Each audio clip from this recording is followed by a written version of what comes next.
Remember the good old days when loving your country was a good thing?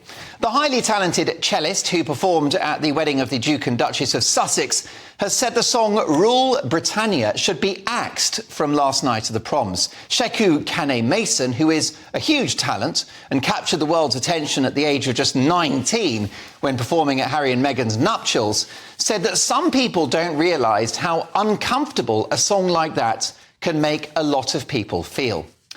Now, there was a bit of controversy around this anthem in 2020 when the BBC had a plan to perform the song without words. Now, surely the words are the important bit. Following an outcry, they changed course. This, of course, is the same BBC who wanted to get rid of Land of Hope and Glory from the proms. Now, I'm a big fan of this cellist, and he's absolutely entitled to his view. But it strikes me as a worrying trend that many people dislike, are ashamed of, or are even embarrassed by their own country. And let me tell you, that's not normal. Every nation on earth is patriotic. Every nation waves the flag, and every nation sings its anthems and national songs with pride. And that's the way it should be, because a nation is a community and a family brought together on these occasions by music, by words, and by symbolism. Look at America. The American flag adorns every school in the country.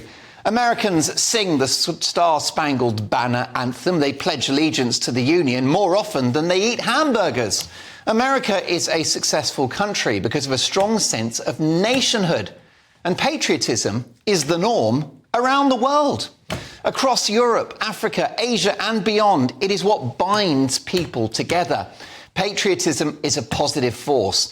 And it's one of coming together, of unity, of shared values, a shared history, shared aspirations, shared hope, shared stories.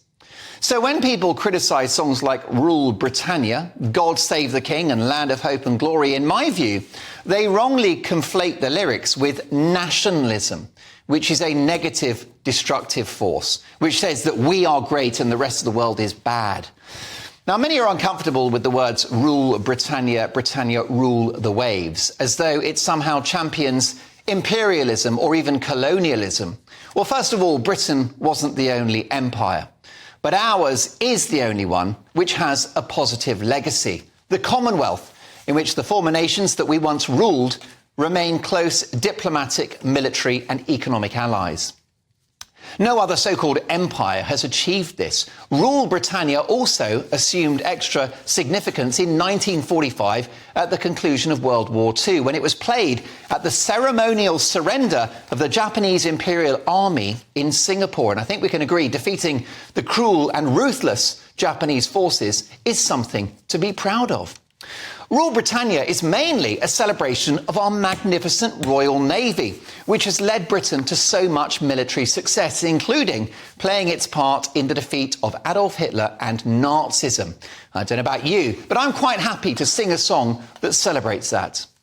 Some are anxious that the tune somehow glorifies slavery. Now, slavery is the greatest evil in history, perpetuated for centuries, I might add. But there is no mention of it in the song other than "we shall not be slaves." Who could argue with that? And let's not forget, it was the British and the Royal Navy in particular who expensively, at a huge cost of blood and treasure, dismantled the slave trade. It took 5 decades, but we achieved it.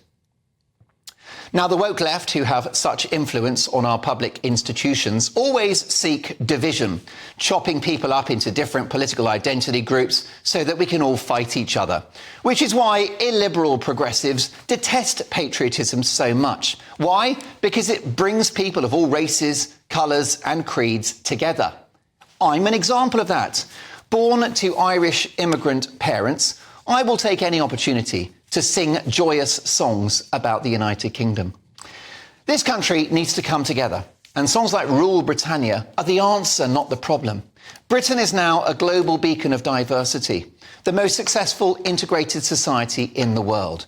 But the glue which binds us is our tradition, our history and our values. And our future depends on everyone being able to sing to the same tune.